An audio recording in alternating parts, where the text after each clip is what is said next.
And disorder on our streets. I'm joined now from Lincoln. No, we've just spoken to Patrick Mercer. I'm now joined by Darcus Howe, who is a writer and broadcaster, and we can speak to him now. And Marcus Dow is in Croydon. Marcus Dow, are you shocked by what you've seen there last night? No, not at all.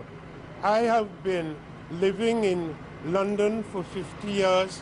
There are so many different moods and moments. But what I was certain about, listening to my grandson and my son, is that something very, very serious was going to take place in this country. Our political leaders had no idea. The police had no idea. But if you looked at young blacks and young whites with a discerning eye and a careful hearing, they have been telling us, and we would not listen, that what is happening in this country to them is Mr. wrong. Howe, if I can just stop you, Mr. Howe, for a moment. You say you're not shocked. Does this mean that you condone what happened in your community last night? I condone, of course not. What I'm going to condone it for, what I'm concerned about more than anything else, there is a young man called Mark Duggan. He has parents, he has brothers, he has sisters, and few yards away from where he lives, a police officer blew his head off. Well, Mr. Howe, we have to... Let me finish. Mr. Howe, we have to wait for the official inquiry before we can say things like that. We don't know what happened to Mr. Duggan. We are going to wait for the police report on it. If I can take you on a little bit, you were talking about your grandson, you were talking about young people. You were talking about your grandson, you were talking... They have been stopping and searching young blacks for no reason at all.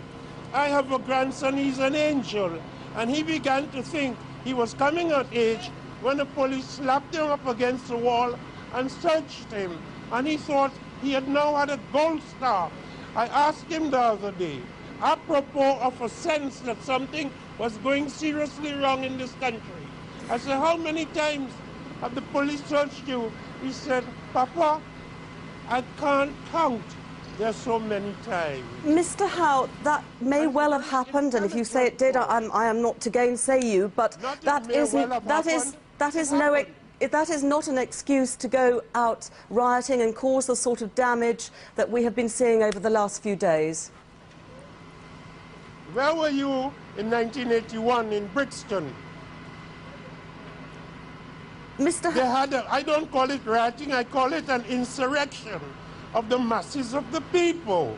It is happening in Syria, it is happening in Clapham, it's happening in Liverpool, it's happening in Port of Spain, Trinidad, and that is the nature of the historical moment. Mr. Howe,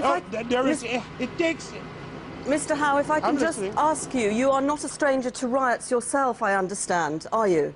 You have taken part in them yourself. I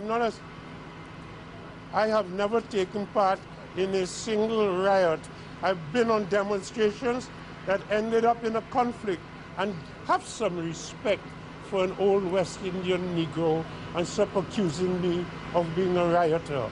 Because you won't tickle me to get abusive. You just sound idiotic. Have some respect. Darcus Howe. Have grandchildren. Thank you very much for joining us from Croydon. Darcus Howe, their writer and broadcaster. OK, well, there's been a huge knock-on to lots of aspects of life in the capital, including sport. Let's speak to Jill, who joins us. And they're friendly tomorrow, England and Holland. What's happening? Well, that is the biggest knock-on effect because, of course, there was a huge question mark as to whether this game at Wembley could go ahead between England and the Netherlands. A meeting took place there this morning, and the Metropolitan Police very much involved, and the decision has been taken to call that match off. Obviously, a huge police presence is necessary at any of these big international sporting events, particularly a football match up at Wembley, and so